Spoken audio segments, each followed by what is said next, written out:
السلام علیکم ناظرین کرام، نئی ویڈیو میں آپ کو خوش آمدید کہتے ہیں۔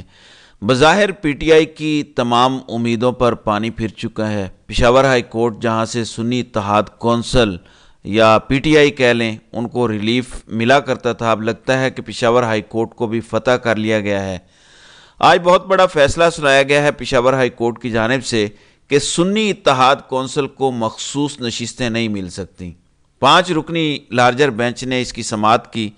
آپ کو میں نے بتایا تھا کہ کل بھی اس حوالے سے سماعت ہوئی تھی، پی ٹی آئی کا کوئی وکیل پیش نہیں ہوا تھا۔ بیرسٹر علی ظفر نے کہا کہ بابر اعوان نے پیش ہونا تھا، جبکہ بابر اعوان نے کہا کہ نہیں، بیرسٹر علی ظفر نے پیش ہونا تھا۔ خیر، آج بیرسٹر علی ظفر ہی پیش ہوئے، سماعت ہوئی، سنا گیا سنی اتحاد کونسل کو بھی، الیکشن کمیشن آف پاکستان کو بھی اور باقی فریقین کو بھی۔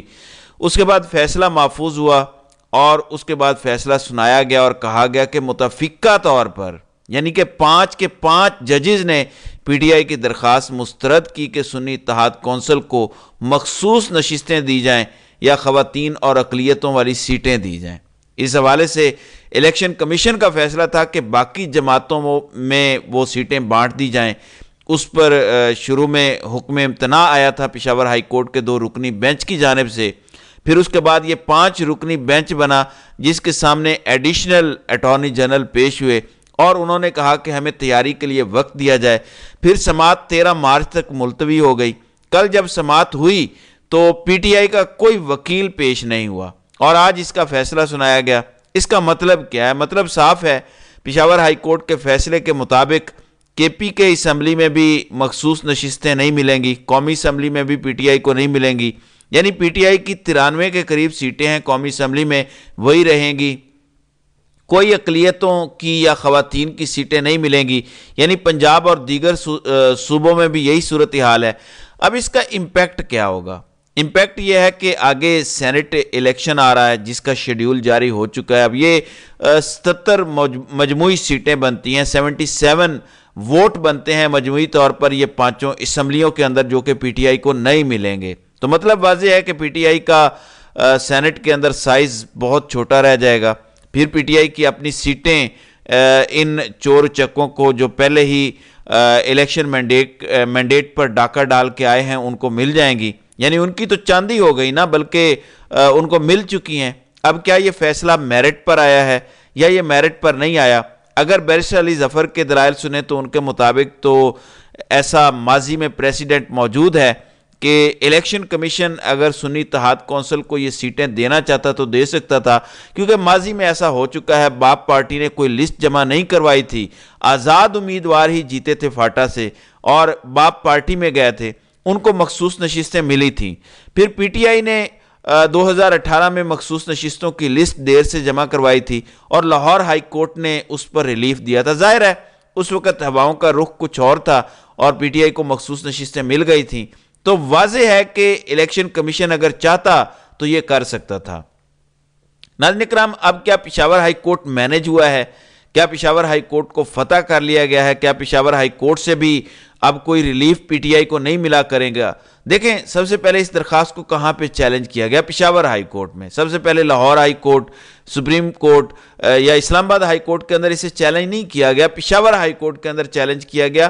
کیوں کیا گیا؟ کیونکہ پی ٹی آئی کو امید تھی کہ پشاور ہائی کورٹ سے ہمیں ریلیف ملے گا، پشاور ہائی کورٹ سے ہمیں ریلیف مل رہا ہے، میرٹ پر فیصلے آ رہے ہیں، لیکن اب نہیں ملا۔ تو کیا اس کا مطلب یہ ہے کہ کیا پشاور ہائی کورٹ فتح ہو چکی ہے؟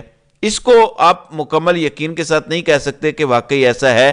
اس کی کچھ وجوہات ہیں۔ ایک دلیل تو بڑی سٹرونگ ہے کہ واقعی ایسا ہوا ہے کہ پشاور ہائی کورٹ فتح ہو چکی ہے۔ جب پشاور ہائی کورٹ نے حکم امتناع دیا تھا، اسپیکر قومی اسمبلی کو ہدایت کی تھی کہ مخصوص نشستوں کے حوالے سے حکم امتناع ہے، سٹے آرڈر ہے، حلف نہ لیں، لیکن اس کے باوجود قومی اسمبلی کے اندر حلف ہوئے، پنجاب اسمبلی کے اندر بھی حلف ہوئے۔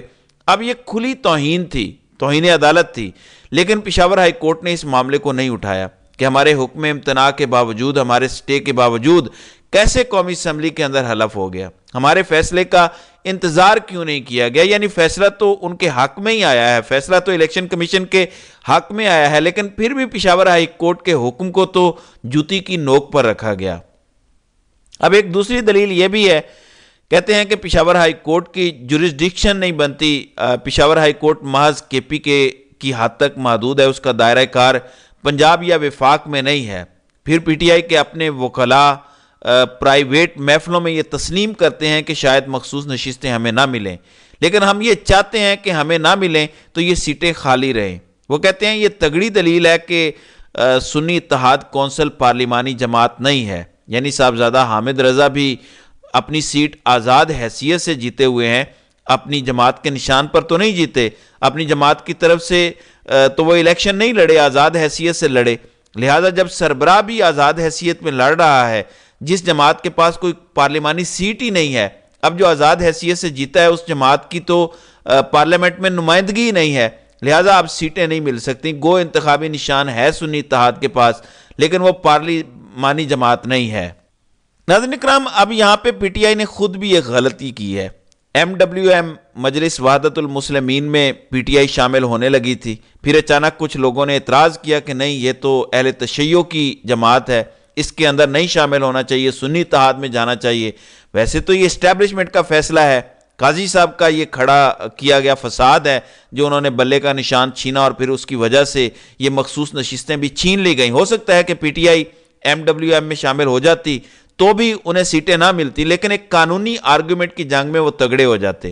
اب اگر پی ٹی آئی کے رہنما ایم ڈبلیو ایم میں شامل ہوتے تو ایم ڈبلیو ایم کے پاس قومی اسمبلی کی سیٹ ہے انجینئر حمید حسین کی، انہوں نے کرم سے یہ سیٹ جیتی تھی قومی اسمبلی کی، تو اس سے ثابت ہوا کہ ایم ڈبلیو ایم ایک پارلیمانی جماعت ہے۔ تو اگر یہ آرگومنٹ ہے کہ پارلیمانی جماعت نہیں ہے اس لیے سیٹیں نہیں مل سکتی، تو کم از کم قومی اسمبلی کی سیٹیں تو مل جاتی نا۔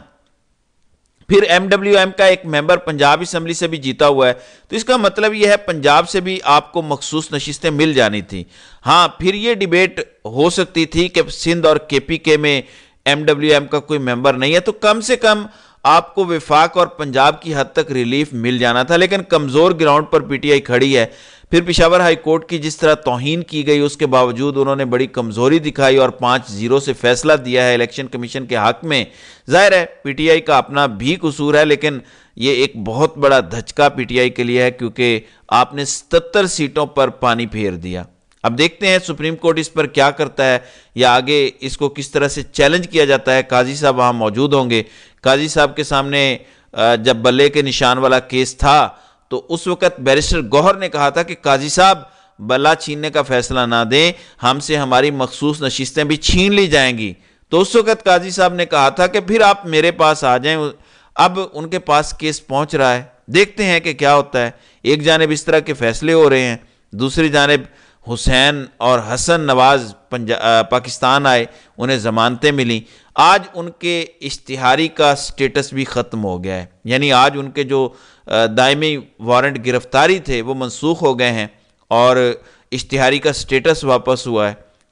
آج ان سے پوچھا گیا کہ آپ نے کہا تھا کہ آپ پاکستانی شہری نہیں ہیں، تو آپ پاکستانی عدالتوں میں پیش کیوں ہو رہے ہیں؟ اس پر حسین نواز نے کہا کہ میں نے تو ایسا نہیں کہا۔ یعنی ایک نمبر کے جھوٹے یہ لوگ ہیں۔ ٹی وی پر یہ کہہ چکے ہیں کہ ہم پر پاناما کیس میں پوچھ گچھ نہیں ہو سکتی کیونکہ ہم تو پاکستانی شہری نہیں ہیں، ہم پہ پاکستانی قانون ہی لاگو نہیں ہوتے۔ تو یہ صورتحال ہے۔ دوسری جانب چیف الیکشن کمشنر سے متعلق کنفرم خبر آ چکی ہے، صدارتی الیکشن میں مبصر بن کے ایک ہفتے کے لیے وہ روس روانہ ہوئے ہیں۔ ملک کے اندر اتنا بڑا دھاندلا، الیکشن کمیشن کے پاس اتنی درخواستیں ہیں کہ وقت نہیں سننے کو، اور الیکشن کمشنر صدارتی الیکشن میں مبصر بن کے چلے گئے ہیں، یعنی اپنے ملک کے الیکشن کا بیڑا غرق کر کے پیوٹن کا الیکشن دیکھنے چلے گئے ہیں۔ اب عمران خان کا کیا ہوگا؟ فیصل رضا عابدی کہتے ہیں کہ جس دن عمران خان نے اپنا تھوڑا سا رویہ ادارے کے ساتھ درست کر لیا، یعنی اسٹیبلشمنٹ کے ساتھ، تو اسی دن اس حکومت کے خلاف ووٹ آف نو کانفیڈنس آ جائے گا۔ یعنی اب عمران خان پہ یہ ڈیپینڈ کرتا ہے کہ وہ ادارے کے ساتھ ڈیل کر لیں، ادارے کے ساتھ اپنا رویہ بہتر کر لیں، اور جس دن یہ ہو گیا اس دن ووٹ آف کانفیڈنس شہباز شریف کے خلاف آئے گا اور شہباز شریف فارغ ہو جائیں گے، کچھ بھی نہیں بچے گا۔